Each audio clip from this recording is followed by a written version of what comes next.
Hello everybody, this is Terry Jeanette with the Tapping Flamingo. Today's video, I'm going to show you the process of me designing a necklace with the thought that I have in mind.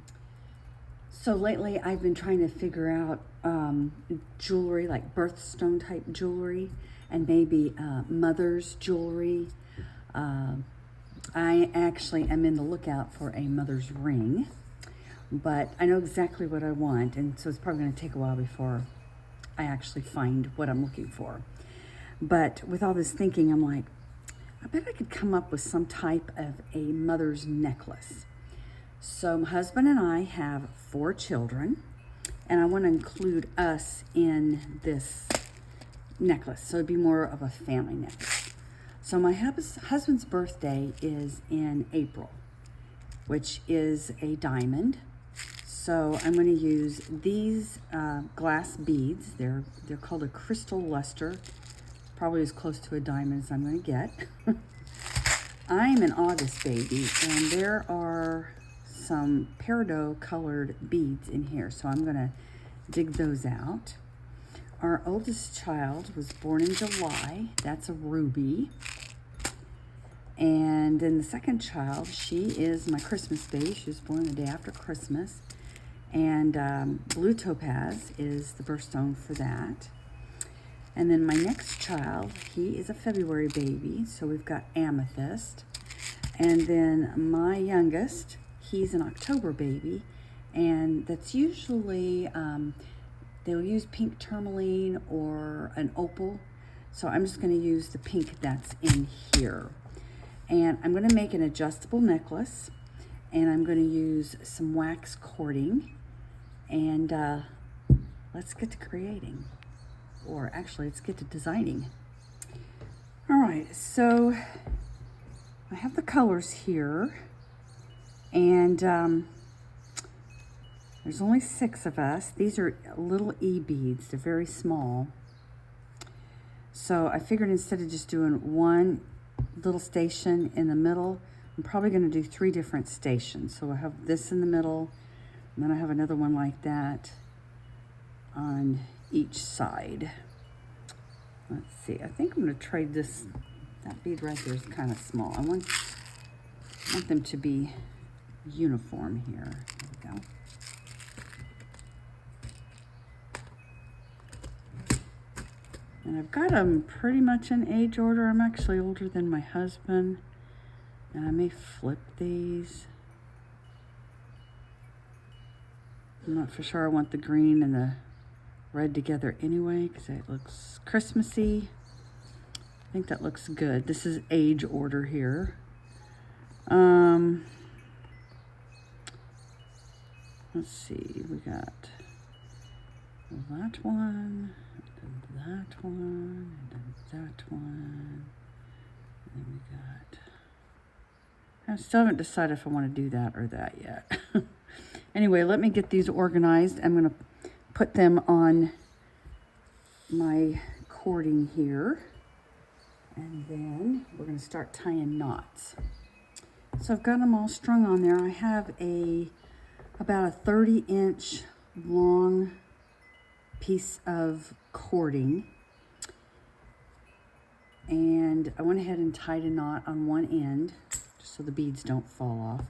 And basically what I need to do now is just kind of find the middle.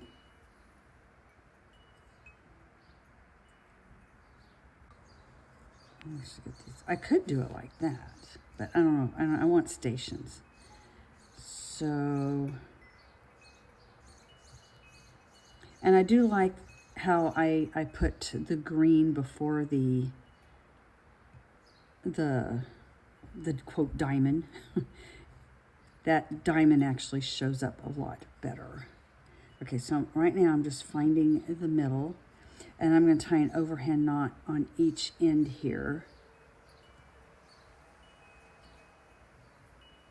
So looks like the first one should go about right there.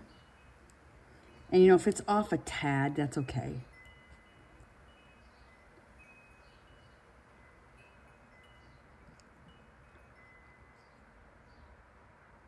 Okay, so there's one knot.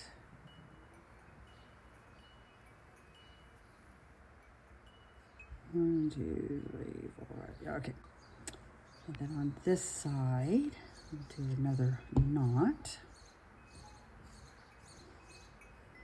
Be careful my beads don't fall off the other end. I have not tied a knot there.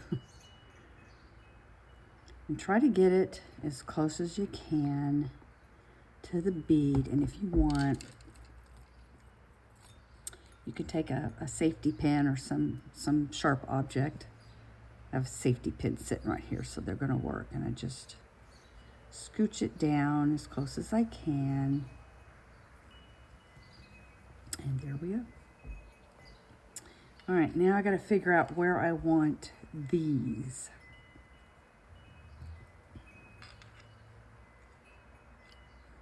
I do have a ruler here, so I could kind of figure this out. I think I want maybe an inch between them.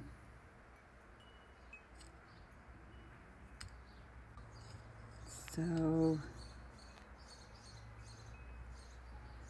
is this the side I have the knot? No, this is the side. I'm gonna do this one first.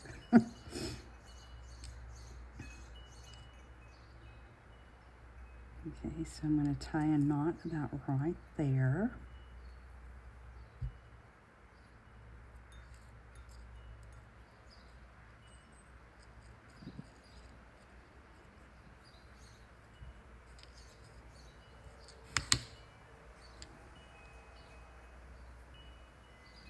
Oh, whoop, whoop, whoop, whoop, whoa, back up. How'd those beads get down there? Let's try this again. One of the reasons why I like showing my design process is because of stuff like this. I want you to see that things do happen, that I make mistakes, but it's okay when you make a mistake. We all have boo-boos. Anytime you do handmade, you're going to have some boo-boos like that. Okay, there we go.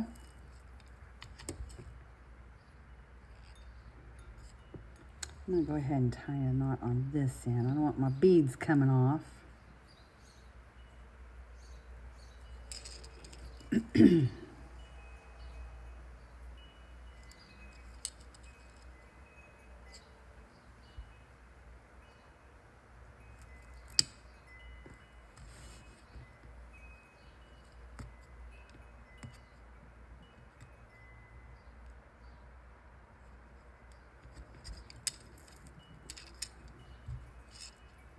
Yeah, I think that's going to look good.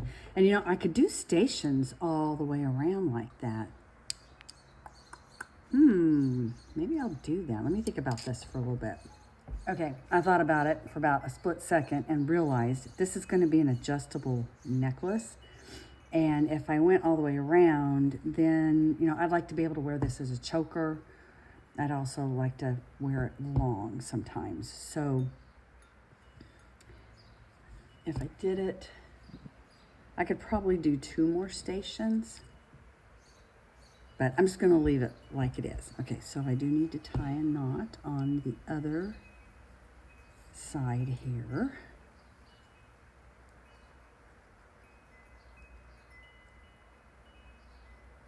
And you know, if you wanted to put some more stations, you're going to still need to tie a knot on the other side.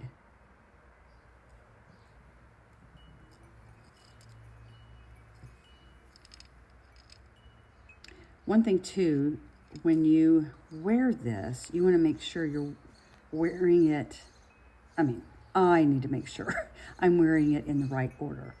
For instance, if you noticed, this side, it makes it look like the pink is first. I want the green to be first. So whenever I wear it, I need to make sure I'm wearing it correctly. All right, so we got that. The next thing I'm going to do is take this thing, I'm gonna burn the ends. All right, I got the ends burned. The next thing I'm going to do is make a sliding knot. It's just basically a series of square knots. I chose black for my color. And I got about 3 inches there. Now, one thing too, I forgot to do this. I want this to be even. Do I want this to be even? Let me think. Yeah, I want this to be even. So I'm going to go ahead. I mean, you could have it uneven. You could even put beads here and let it drape down your neck. I have long hair, so you're not really going to be able to see that much. But if you had short hair, that would be really cool to see that drape down your back in an uneven manner with beads. That would really be cool. But right now, try to get these as even as I can.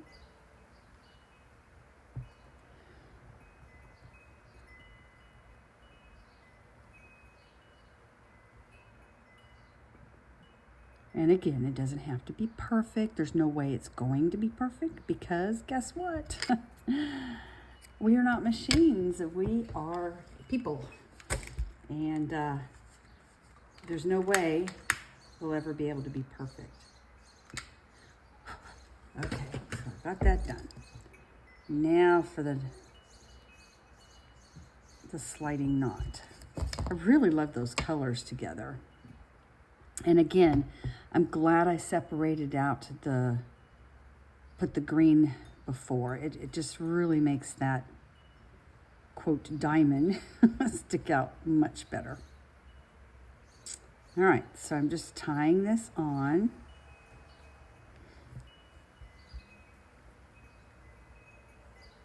And then I'm going to go like this. Come out underneath. Like so. Now I do the other side, and I keep doing this until I run out of thread here or cording. I think I can go one more time. I usually like to go 2 or 3 times. So this will be my last. And then again, I'm going to trim it.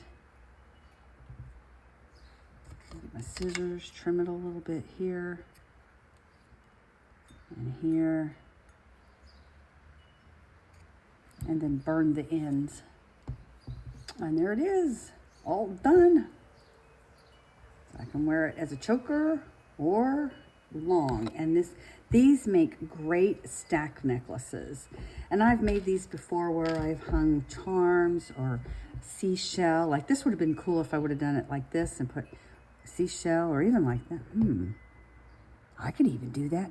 I could almost do that now. Just get a jump ring and add that. Ooh, I like that. Should I do that or not? What do you think? Should I add the shell or leave it like that? Let me know down in the comment section below. Thanks for joining me, and y'all have a great day. This is Terry Jeanette with the Tapping Flamingo signing out for now. Bye-bye.